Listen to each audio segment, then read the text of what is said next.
मैं इस वक्त जामिया मिल्लिया इस्लामिया के टीटीआई रोड पर हूँ। यहाँ पर राहुल गांधी के आने की तैयारियां हो रही। कांग्रेस के उम्मीदवार अरीबा खान के लिए वो कैंपेन के लिए आ रहे हैं।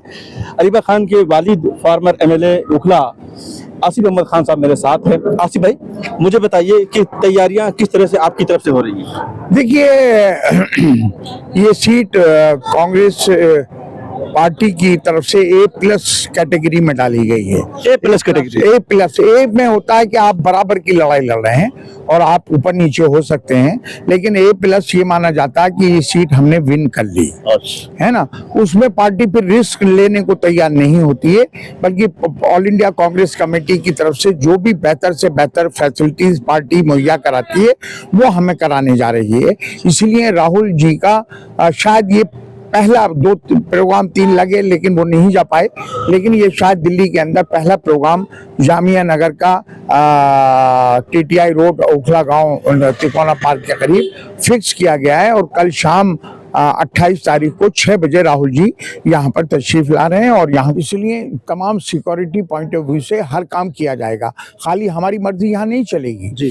तमाम आला ऑफिसर्स यहाँ पर एसपीजी के, तमाम इंटेलिजेंस एजेंसीज के, ट्रैफिक के, लोकल पुलिस सीनियर ऑफिसर सब अंदर यहाँ जामिया कैंपस में मीटिंगें चल रही हैं कि किस तरह से किस डायरेक्शन में स्टेज लगेगी, कितनी ऊंची लगेगी, कितनी राहुल जी किधर से आएंगे किधर से जाएंगे, एक अलग से इमरजेंसी एग्जिट भी वो देखते हैं। तो हर चीज़ हमें जो आला ऑफिसर्स यहाँ पर उनकी सिक्योरिटी के आए हुए हैं उनके साथ डिस्कस करके ये डिसीजन लिए जाते हैं। जी, आपने एक बात कही कि ये A+ कैटेगरी में कांग्रेस ने इसको रखा है और ये 10 साल से एक साहब यहाँ पर एमएलए हैं, उनकी अपनी पार्टी है और उनके अपने वादे और दावे हैं और भी तमाम बहुत मजबूत उम्मीदवार दिखाई ऐसा मैदान में दे रहे हैं, ऐसी बातें कही जा रही हैं। और आपने कहा कि ये जीत चुके हैं, तो किस बुनियाद पर जीत चुके होने का अभी से आप दावा करते हैं? देखिए, ये आप जनरली आम आदमी पार्टी कांग्रेस को 0 पे मानती थी हर जगह, और पिछले जो नताइज दो आए असेंबली के, पिछली 2 असेंबली के जो इलेक्शन रहे, तो हाँ गिनती के तौर पे अगर किया जाए तो 0 पे ही रही थी। और पिछली बार परवेज हाशमी साहब से यहाँ से रहे, वो कभी इलेक्शन को उस लेवल पे नहीं उठा पाए जहाँ उठाना चाहिए था, और ना उनको किसी ने फाइट में माना था और ना वो आखिर तक फाइट में रहे।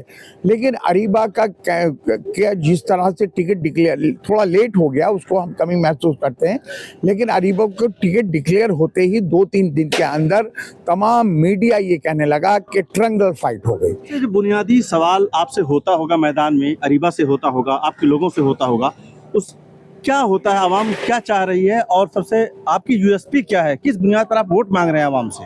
देखिए,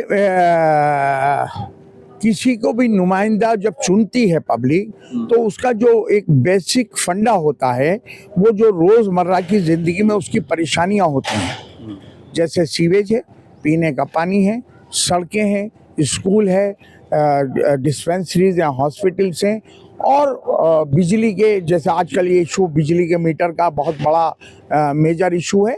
इसी का तरह इन्हीं बुनियाद पर वो रिप्रेजेंटेटिव चुनते हैं। काउंसलर अरीबा 2 साल से काम कर रही हैं, कहाँ पर वो एज करती हैं एज ए काउंसलर जो उन्होंने अपना काम किया? देखिए, मैं आपको ईमानदारी बात बता रहा हूँ कि मैं कभी भी हक में नहीं था कि अरीबा इलेक्शन लड़े, क्योंकि मैं ये जानता था कि काउंसलर का बजट 1 रुपया भी नहीं होता है। आप नेट पे सर्च करिए, आप कॉर्पोरेशन के ऑफिसर्स के रहमो करम पे हैं। जहाँ से अरीबा काउंसलर हैं वो 99% अनऑथराइज है। जहाँ आप ना सड़क बना सकते हैं, ना कोई भी काम आप ऑफिशियली, आपको फटीक के लिए अगर ये ऑथराइज एरिया होता वार्ड नंबर 188, तो हमें 450 कर्मचारी सफाई के मिलने चाहिए। आज हमें 100 के आसपास मिले हुए हैं, जिसमें 10 रिटायर्ड बिल्कुल होने पे काम नहीं करने को तैयार हैं, 10 छुट्टी पे रहते हैं, 80 लोगों को हम इधर से भागते हैं, उधर को भाग जाते हैं, उधर से दिन भर यही काम करते हैं।